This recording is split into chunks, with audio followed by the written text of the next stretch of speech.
life's a blur, tires screeching, burn and stir. Adrenaline skies, we chase the high, pushing limits till we fly.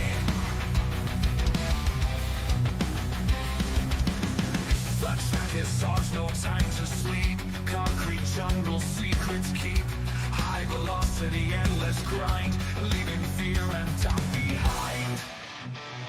Welcome to the HVRL, where we race through heaven or hell. Fighting battle speed, our shield. High velocity on the field.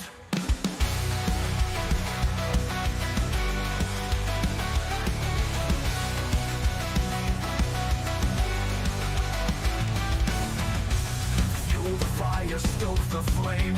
Wrestling with the beast untamed. Rubber burning, gods collide. Victory whispers, feel the pride.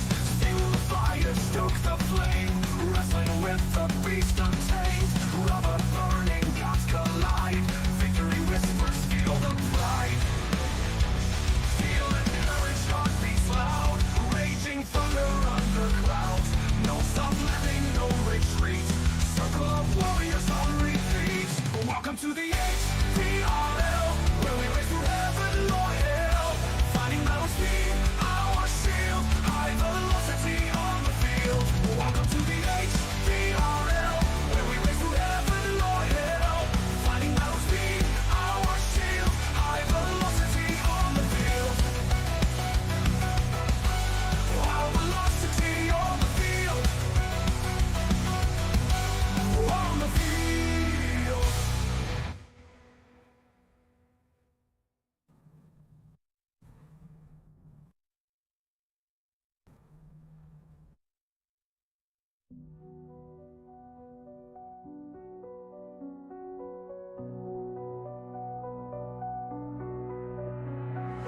Fuel the fire, stoke the flame. Wrestling with the beast untamed. Rubber burning, gods collide. Victory whispers, feel the pride. Fuel the fire, stoke the flame. Wrestling with the beast untamed. Rubber burning, gods collide. Victory whispers, feel the pride. Welcome to the HVRL, where we race through heaven or hell. Fighting battle speed, our shield. High velocity on the field. Welcome to the HVRL, where we race through heaven or hell. Fighting battle speed, our shield. High velocity on the field.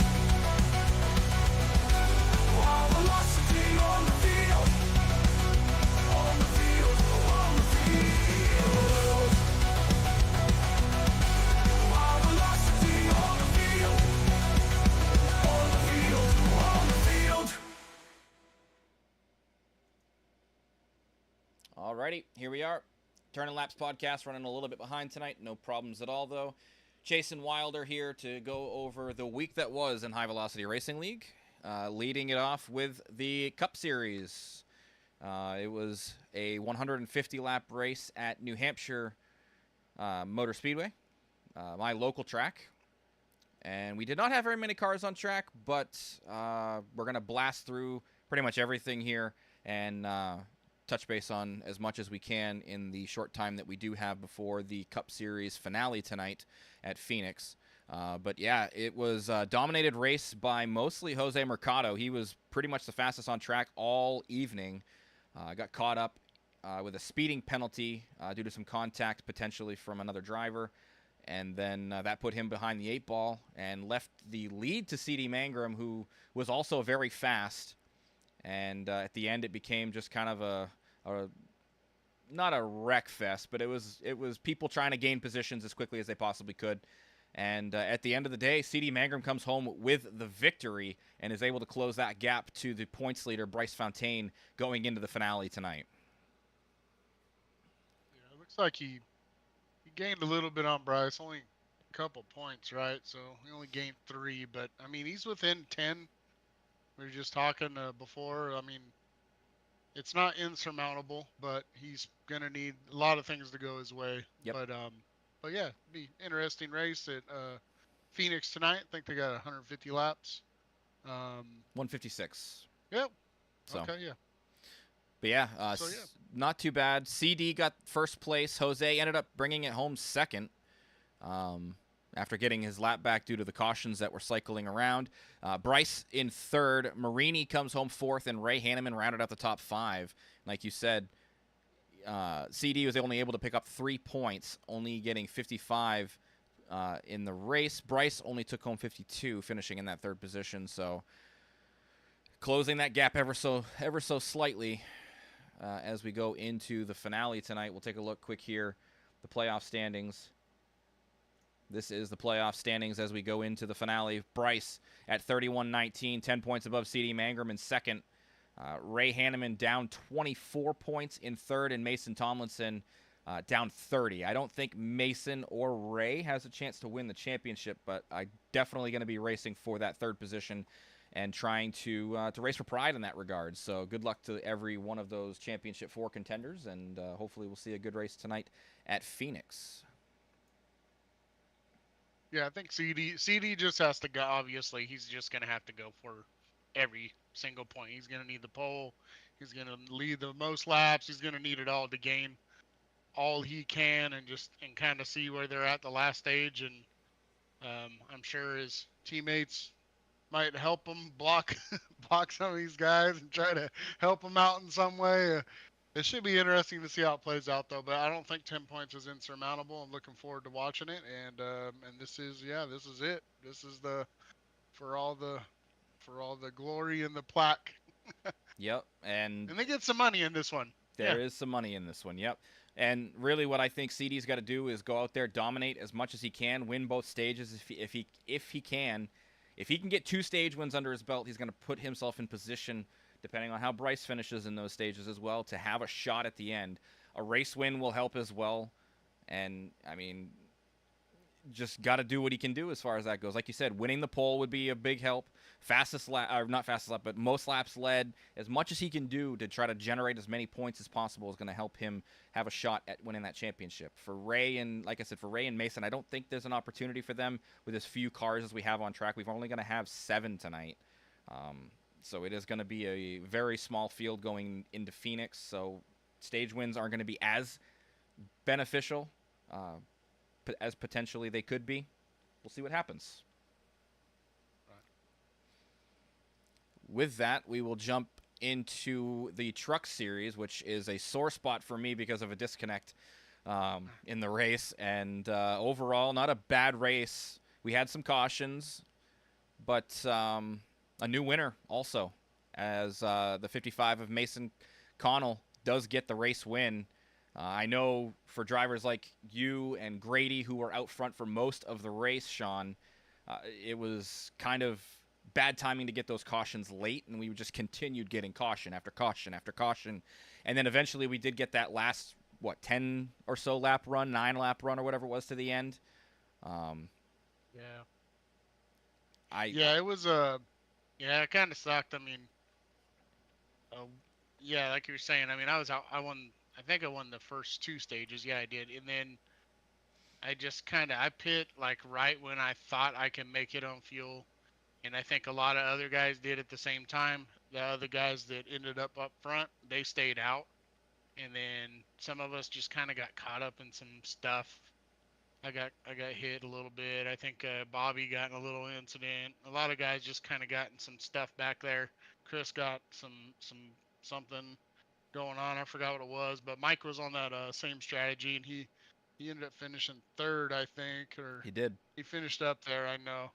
Yeah, but great finish by Mason, man. He was behind on that last lap, and the 29 car Zachary Tyler had a little, I don't know, looked kind of weird, like it may have been net code or something, or if he just got a little loose in 3 and 4, and then Mason was able to pull by him, and Zach tried to get right up to him and almost got to him, but a good, exciting finish for those guys, and that gets Mason into into the playoffs. I'm not sure where he was in points. I think he's outside. Is he outside the top 12 there? I think he was. Oh, yeah. He said, yeah, he was. No, he's 11th. So he was. I mean, but he was right on the cut line there. So Yep. good for him getting in. It was a good race. I thought there was quite a bit of cautions for Michigan. Um, but overall, I mean, fun race. It's still a fun track. A lot of trucks out there, and you have multiple lanes to run in, but a lot of people are crossing those lanes up a lot of times on the track, coming in at different angles and stuff, and that creates a little bit of accidents and stuff. But fun race though. Yeah, absolutely. Good track, and we like the long. I like the long 2 mile tracks, and I felt pretty confident with where I could have finished. And then, um, random disconnect from the server. Man, We that had multiple sucks. people have it happen too, throughout the Yeah, night, and for the last couple of weeks, it's been that way. We've had some drivers having difficulty connecting to the server, for the races, and yeah, for me, it was worst possible time to have that happen. Ended up 2 laps down, and when I thought I was going to be fine, I wasn't, because I had drivers in front of me who were a lap down. And then we got those cautions back to back to back, and I thought there was going to be one more. If I got one more, I was back on the lead lap and had an opportunity. yeah, And that was the one where they went green. So unfortunately for me, I wound up the first car 1 lap down, all the way down, I believe, in like 38th or 37th, somewhere in that. No, 35th is where I ended up finishing. But I felt like I had a top probably 15, 10 truck, somewhere in that range. So it was really disappointing to be caught a lap down because of a disconnect. So it is what it is. On to the yeah, next week. yeah. Yeah, it happens. It's kind of sucks. But we got to. I was looking at the playoff standings today, and we got quite the battle of for like the last couple spots. I would think, right? I mean, Yep. we got Corey Moore only 6 above the cut line, and then we got Hall, Chase. I would even put Bloodworth in there because he has ran well at different parts of the season, and he's at 19 down. Zachary might need a win to get in. Josh, he might. I don't know. It's gonna be tough to overcome that 43. You can do it with a couple good races, but be interesting to see how this bottom cut line works out right before the playoffs here. Yeah, he's definitely going to need some help to get in there for sure. Um, I was looking at the points, and it's got me at 199. So I think I'm actually tied with Hall. Hall and I are tied at 199 actually. So I'm not sure exactly where that was, but Well, that regardless. graphic Oh, is the pre graphic. I was penalties. looking at the graphic, and I think it's a little off because it says some people are tied when they're not tied. So Yeah, I don't know. yeah, because it's showing Hall and I But tied just at looking at. 199 Oh on the yeah, sim I see racer. that now. Yep. But regardless, we do And have Mason. Chris, Noah, Danny, Mike, you, and Mason all locked in via wins. Bobby Grady leads the way for the point getters, 71 to the cut line. Seabolt at plus 61 to the cut line. Nava and Shoemate, they say they're tied. Nava's at plus 43. Then Shoemate at plus 35. Shane Williams is in now at plus 30. Corey Moore plus 6. And then Hall, myself, Bloodworth, like you said, all below the cut line. But there's some good drivers in the bottom half of that cut line, as well as the bottom half of the point getters there. And it's going to be an interesting race to the finish here, with next week going, or this weekend rather, going to a road course, which is a wild card for a lot of drivers, but for you, probably looking pretty good, I would say. I know that we've looked at the times that were being put down. You're usually one of the ones that is fastest, so I know that you said 101s is pretty fast. So if you can get in that 101 range, you're doing something right there. Yeah, I think we'll see because this is like it's not a Watkins Glen, it's not a Sonoma, it's really not even a Lime Rock where people would maybe have some experience on it. This is like a hidden track that a lot of people probably didn't even know was there. So it kind of puts everybody on somewhat of a level playing field. I know some people are probably really good at Watkins Glen or really good at Sonoma, and this one's kind of different. There's no elevation change. I would say it's not even like the Roval, because the Roval has a little bit of elevation change here and there.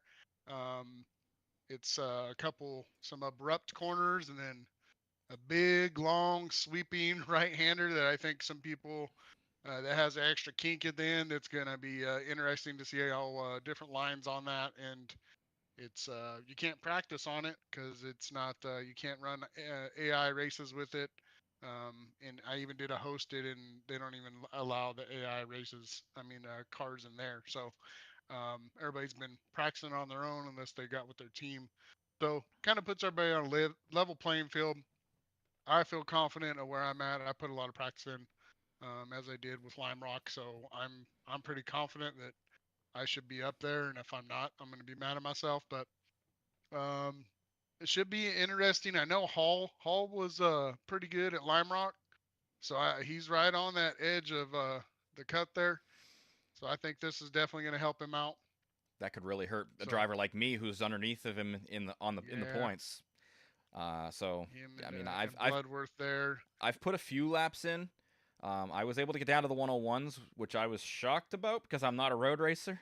Um, Hmm. but I did that practice right after we had done Lime Rock, maybe like a week after we'd done Lime Rock in Sonoma in the Gen 6. So I was, road racing was fresh in my mind as far as like how to approach everything. So going into the race, I'm hopeful that I can maybe sneak out maybe a top 15, maybe sneak some stage points, depending on strategy and everything, and hopefully I can put myself in a good position. I know you're looking for the win here.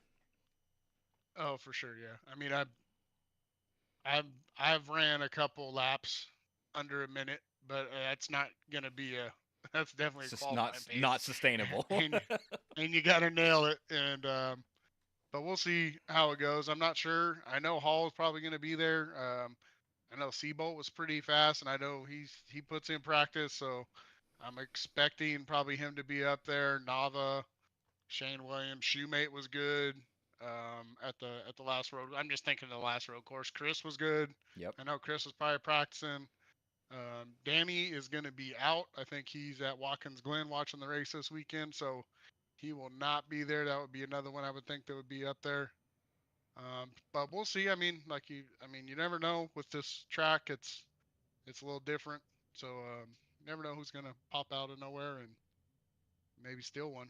Yeah, and it, of all the road courses, this one and the one we have at the end of the season with the Homestead Road Course, they're going to be complete wild cards because, like you said, nobody runs these. This is a hidden track per se that doesn't really get a lot of action as far as for the NASCAR side of things. You don't get the road course at Gateway, the road course at Homestead. You get those ovals. So it's going to be a bit of a wild card. I mean, I'm sure there are some people that run these tracks, but it's going to be brand new for everybody. So Yeah. good luck to everybody on I mean, Sunday with that. yeah, should be fun. I like the track though. I mean, I've grown to like it. At first, I didn't like it, but once you run some laps on it, you start to feel the flow and get a little better and like it. So, Yep, consistency is key because the cautions aren't going to fly oh for yeah. you to get everybody bunched back up. So you got to Right, yeah, be. no cautions, flying stages. Yep. It's only local cautions. If you see a yellow, just be careful and be cautious. Might be a car on the track sideways somewhere, or somebody trying to re-enter the track. So, Yep. And next up, we had Gen 6 at New Hampshire Motor Speedway. They followed up right after the Cup Series was there. And it was a race. We will talk about that. It was a lot of people getting loose off of turn 2 and turn 4, mostly off of turn 2. That was the danger zone for a lot of yeah, drivers, myself included twice. Randy Post got involved in one there off of 2. Multiple different drivers getting loose off of corner 2.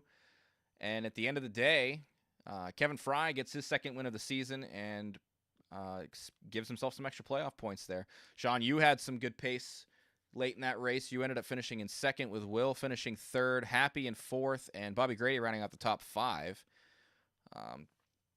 I ended up in 11th position with a bunch of laps down because of the second time I hit the wall. I blew the motor again almost. So yeah, it's pretty unforgiving there once you got loose and got into the wall. I mean, it was a significant amount of damage. it felt like even just tapping the wall or whatever. And there's a lot of times where a lot of instances where people are getting loose off of two and then cars coming behind them and had nowhere to go at all. Yep. Fun track though, fun race. I mean, just for me, I had pace, but I burned up my tires when I got out in front, and kind of the cautions kind of worked out. I had a set of tires at the end, and some people didn't. Um, and I was in a position to where I was only going to lose a couple spots if I went in to take them. So I did, and then I was able to get up there into second place. But Fry and William Kern definitely had the fastest pace probably out of everybody. I mean, I was able to get up to them, but passing them was a whole nother thing. And I know Bobby Grady also had good pace throughout the race. I don't recall exactly what happened if he got into something late, but he definitely had some good pace too. Yeah, I mean, I was able to get some good lap times down, and at one point I took a two tires late in the first or second stage. I can't remember which, and I ended up staying out because I was like, well, I'll try it, see what happens. And I knew everybody else behind me was going to be on fresh rubber and fresh fuel, like full of fuel. And at that point, I was actually able to hold some people off. I think it was me and Happy stayed out. We were 1-2, and Yeah, yep. down the backstretch, I actually was able to get a run down into turn 3, and I was able to hold off everybody for like 2 or 3 laps, and then Will got to the inside of me. He got by, and then Fry got to me as well. And once he got by, that's when I started to get, the tires started to go away on me. And that's when I started to lose the traction, and I got loose there. And I don't know if I collected somebody and caused a caution, or if I just fell back. I don't remember that one, but I mean, it was just one of those situations where I was happy to be running where I was at the time, and then it just all went to hell in a handbasket for me there at the end. So Yeah, It was a fun race though. I mean, I know a lot of people. I know Kern said he said, what do you say, you can fill it up with water and put it underwater or something. I mean, he didn't want anything to do with it. He wants to bury the track. I no, like it. I liked it. I don't know. And these cars, it was especially fun. I really love like driving like a loose car like that. That's kind of what I like to do. That's why I love those Xfinity cars. Although they've changed them a little bit, but they still are looser than the trucks and yeah. the next gen. I think even you could ride them on the right rear, and that's kind of what I like. But so that's why I kind of enjoyed it. But good race. It was fun. I loved. I had fun. I mean, I had fun too. That's like I said, that's a local track to me. That's my home track, and I never really get to race on it, so I was happy to actually have a shot at racing on it, and it was unforgiving as it usually is. They call it the magic. They It call it is, the yeah. magic mile. The magic is why you're coming loose at a 2 every Yeah. single lap. But yeah, It's no, kind of I want to. It's not like Dover, but it's kind of like Dover, like to where the walls are enclosed, and you get loose off the corners, and you can destroy a race car real quick there. yep. So Taking a look at the playoff standings, Bobby Grady, Kevin Fry, William Kern, and Bryce Tucker have all locked their way in via race wins. Happy, the most consistent driver of the point getters, he's up 120 on the cut line. Wilder, you are up 113. Travis George in 7th is up 52 to the cut line. Dayhoff in 8th, up 49. KT McCann up 39. Chris up 37. Don Miller up 35. I am on the bubble at 17 to the good with Jace Keller, Randy Post, Andre Carvalho, Nava, and Josh Parker just outside of that cut line. So those guys still chasing me down. Josh Parker down 75 points, though. He'll need a win. Nava's down 52. Will probably need a win as well. And Andre, same thing, down 42. That's going to be a tough ask. I mean, we still got a few races to go, though. And the next one on the docket is Michigan. Another foray into the big 2-mile track this coming week at Michigan on Monday. yeah, I haven't ran any laps there. I don't know if you have, but it seems like this is. I want to say it's probably going to be like Kansas kind of, but you're probably going to be loose. I would think, with it being it's got to be a daytime race there. So it's probably going to be a little hotter, a little more slick, I would think. But it's going to be high speeds like Kansas was, and I would imagine Arrow's going to come into it in Michigan, trying to keep this thing straight and off the wall, probably off of 2 and probably off of 4. Um, but yeah, I like Michigan. It should be fun with these cars, and then after that we got Charlotte, and that's it for the regular season. So yeah, I mean, I would think the guys that are there in the top 12, I mean, it's going to be hard for these guys that are out to make a push. They're going to have to make some moves quickly. They only got 2 races to do it, so. Yeah, I think the ones that are within probably 20 points have a shot to do it. If somebody like me makes a big time mistake, maybe 25 points or so. But once you get outside of that to like Andre 40 some odd points, 30 to 40 points back, it's going to be hard for them to make that push to try to get in. So they're going to, like you said, need the race wins either at Michigan or Charlotte. So, and Charlotte's a long race. It's a grueler. That's going to be a war of attrition. Even in that, I mean, even if in the smaller field, it's going to be really, really hard for everybody to make that happen. So we'll see what happens. How many laps we got there? We got 200 at Charlotte. Yeah. We got, and We'll we be do. sweating. We do, yeah, no kidding. We also have 100 at Michigan instead of the 70 that says on the schedule. So if you're looking at the schedule, ignore what the amount of laps says. I'm going to go back in and adjust the fuel as well to make sure it's right. So we're not, pitting in 10, 15 laps and having 100 pit stops at Michigan. So we'll make sure that the fuel is right. So it's not a crazy. It'll be about what it has been. You won't be able to make it to the end of a stage unless you really are saving. And it won't be worth it. So, on to ARCA though, Sean, and Yeah, we were at Kentucky, the wonderful turn 3 and 4 of Kentucky that everybody loves. But it was actually it was a pretty good race. We had a real unfortunate incident on the last lap, but I think we had man, it was such fun to watch this race. The last couple races have been really good to watch. I mean, it's been like kind of 2 groups, the top group and then like another group, but I mean just really good, solid racing. And there wasn't a whole but there was cautions, but there wasn't a ton. It wasn't just a complete caution fest. But Corey Moore ended up coming up with the win with Nathan Murray was pretty much dominating the whole race. How many he led? 54 of the I forgot how many laps he ran. 90. 90. Yeah, so he was the top dog pretty much the whole day. Dayhoff was right there too. I know Drew Holleran, he was up there. Um, didn't lead a bunch of laps, but he was up in the front pretty much the whole race. The 95 car had an unfortunate incident, I think, with a couple laps to go. Nick, I'm not even going to attempt to say his last name, Chagalia? Detraglia. There you go. That's probably better. Detraglia. If we said it Yeah, right, we'll have if we to said hit it him wrong, up. sorry. Yeah, sorry, Nick. We're just going to call you Nick.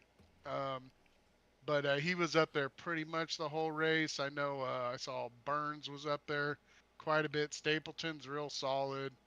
Um, McKee, he had this guy. I feel like Brent McKee, he's like one of the faster guys, I feel like, all the time. He had the fastest lap, and he always finds the car that's kind of drifting up the track, and he gets into him and spins him into the wall. And usually when he gets damaged, it just seems like he just gets it bad. But he's right on the cut line, I know. So we'll see if he can. I'm pretty sure he's going to be able to get into the playoffs. But Corey Moore ended up with the win. Nathan Murray was leading the race, and had I think Drew Holleran was right behind him, and they were coming down the backstretch. We had a car coming out of pit road that was on the bottom lane, but the leader, Nathan, and that car ran into each other going into 3. And I think it was kind of on both of them. Nathan probably should have went a little higher knowing that car was there, but he just took his same normal line, dropping it down to the bottom, and that's just right when the car was coming off pit road. So it was just, I think they both kind of messed up, to tell you the truth. If you're coming out of the pits and you're a lap down, just stay on the apron, off the track completely, especially on the last lap. You're not gaining any positions. There's zero, I know he knows this. but it was just a mistake, and Nathan kind of even said himself that he kind of cut down, just not thinking too clearly there. Um, but yeah, Nathan was cool about it. I would have been a lot mad, more mad than he was, but he had a good race. Him, Dayhoff, and Drew, they had amazing battles up there. They were hitting each other, they were dooring each other, but not wrecking each other. And there was one wreck up there, but they were doing pretty good. It was fun to watch. Yeah, and the top five ended up being Corey Moore with the win, Nathan Murray in second, Dayhoff third, Andrew Halloran, he gets fourth, and John Stapleton rounded out the top five. And then you said it turned into basically two groups. That second group was Yeah. 6 through 9 with Mike Burns leading them in 6th, Gary Wright 7th, Thad Miller, who's been fast all season long, finishes 8th, Brent McKee, another fast driver, he finishes 9th. And then rounding out the top 10 was Quinn McLean in the number 21. Yeah, it was interesting. We had a lot of new guys come in the last two or 3 weeks. Nathan Murray's one of them. Gary Wright, Isaac Castleberry, he was up towards the front a lot too, and then Andrew Huggins. But a lot of these, and Nick 95, they were all up at the front at one point, just surrounding these, fast the guys that have been up towards the front, during the season. It was kind of funny to give them some new company to kind of challenge them a little bit. So we'll see what the rest of the season has to hold. There's a real good battle in this one around the cut line. If you look at it, it's really close. That's where we're going to right now. Leading the way in the ARCA Chase point standings is Brandon Dayhoff with a 125-point gap to the cut line, with Drew Halloran in second, 81 above the cut line. Thad Miller, we talked about him just a second ago, a very quick driver. He's 72 above the cut line. Forrest Martin in fourth, plus 51. Jace Keller and Quinn McLean tied for fifth at 212 and plus 43 to the cut line. John Shields in seventh. He's got a race win this season. He's plus 30 to the cut line. Then we've got Sean McLean and John Stapleton tied for 8th, plus 19 to the cut line. Josh Revel in 10th, plus 11. Corey Moore with that win. I think he was outside of the top 12, now puts himself above that cut line with Brent McKee on the bubble, plus 2. James Bolka right behind him, 2 points back, with Ryan Stevenson another 2 points back and only 4 below the cut line. Cale Dees minus 11 to the cut line, with Brent Escarino minus 18, and Mike Burns putting himself into the top 17 and into the graphic minus 22 to the cut line. Yeah, it'd be interesting because I know Bolka's been fairly consistent, but I mean, not running up front, but he's been in that kind of second group we were talking about, but consistent. He's showing up every week, gaining points, and that's kind of what kept him in this thing. Ryan Stevenson's been, I would say, on an upswing. He was up front a couple times in this race through kind of a pit strategy thing, but he's been up there creeping into the top 10 a lot. Cale Deese has really been, I noticed he was up in the top 5 a couple times, top 6 this week. I think Brent was out this week, so he dropped quite a bit. And then Mike Burns made a pretty good improvement this week. He was definitely running up towards the top 5, top 6 in that area. So I think these guys below the cut line are kind of, on the upward swing. So we'll see if they can push their way into it. I mean, it's real close. And Good with battle. I say, with only 3 races left in the regular season as well, next week we go to Martinsville, or this coming week we go to Martinsville, and that is a 150-lap race, so a lot of laps to help people that are on the IPL, and it is an IPL review as well for everybody, so it's going to be Yes, sir. a lot of EOLs from anybody who's had a lot of Yeah. incidents. But the best thing you can do at a place like Martinsville is just try your best, if you're on that IPL, to just turn as many laps as you possibly can and just stay out of everything. If you think you're going to be involved in something, bail out. I mean, when I say bail out, I mean bail out. And if you are going to be running around people, just be aware. A track like Martinsville will cause a lot of people to get into each other. It's going to be a lot of rubbing. It's going to be a lot of problems for a lot of different drivers. So just be careful out there if you're near that IPL or if you're on that IPL. Yeah, I think it's these cars. The good thing with these cars, it is a night race now. We switched it to a night race. It is. It's hard to get it loose. What I'm afraid of is getting into the corner. That's where a lot of accidents happen in Martinsville. It seems like people just have different braking points, or they're not really actually dive bombing, or they just don't. The car on the outside sometimes doesn't realize the car is offset, on the inside of them, and they'll cut across the nose of the other car a lot, and a lot of just missing your braking point. So just be aware of that, guys. I mean, ain't nothing wrong with moving up a lane, running that little bit of higher lane up in 1 and 2 and 3. You can run it on both sides. I mean, just on the edge of the concrete. I mean, it might not be a bad idea, especially on the IPL, and it's going to be a survival race. If people want to race hard early, they're probably going to end up with some damage, and we do have a fast repair. But Martinsville, you can get your car damaged pretty good. The walls are not very forgiving, so Yep. just keep an eye on that. All it takes is one spin off of 2 and down into those tires, and you're going to be using a fast repair. So, again, just be careful. This track is not forgiving. So, but That is true. Wilder, that's going to do it for the podcast tonight. We're about to go live in just a few minutes with the finale of the Cup Series. Stay tuned and see who will be our champion from our premier series here at High Velocity Racing League. Will it be Bryce Fountaine, C.D. Mangrum, potentially Ray Hanneman? I don't know how many points he's going to be able to get on those top 2, but those top 2 for sure have a shot at winning the championship and bringing home the boatload of money we've got. So stay tuned, guys.